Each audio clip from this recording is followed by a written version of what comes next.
51 dating miyembro ng Communist Terrorist Group ang sumuko sa mga otoridad at nakiisa sa seremonya ng pagtanggap sa kapayapaan at pag-turnover ng kanilang mga armas sa Barangay Tilaje, Tandag City noong Mayo 1 ng taong kasalukuyan.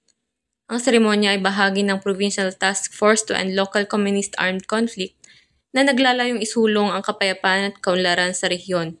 Kasama ni Police Colonel Harry B. Domingo sa seremonya sina Honorable Alexander T. Pimentel, ang Gobernador ng Surigao del Sur, Police Brigadier General Kirby John Brion Craft, ang Regional Director ng Police Regional Office 13, Brigadier General Francisco F. Lorenzo Jr., ang Commander ng 401st Brigade, at Brigadier General Arsenio D.C. Sadural, Commander ng 901st Brigade ng Philippine Army. Sa seremonyang ito, isunuko ng mga dating rebelde ang kanilang mga armas bilang tanda ng kanilang bagong pagtanaw sa buhay at pananampalataya sa pamahalaan kung saan nanumpa sila ng katapatan sa Republika ng Pilipinas sa pangunguna ni Gobernador Pimentel. Nagbigay ng mga pangunahing tulong ang gobyerno sa mga dating rebelde, kabilang ang mga scholarship, pagsasanay at tulong pinansyal na ang layunin ay ang masigurong muling makapamuhay ng payapa at produktibo ang mga dating rebelde at ang kanilang mga pamilya. Ang seremonyang ito ay bahagi ng patuloy na pagsisikap ng kapulisan at lokal na pamahalaan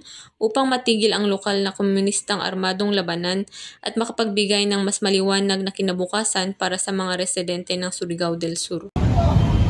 Mula dito sa Police Regional Office 13, ako ang inyong PNN Correspondent, Patrolwoman Grace Kibian, alagad ng batas, tagataguyod ng Balitang Pulis.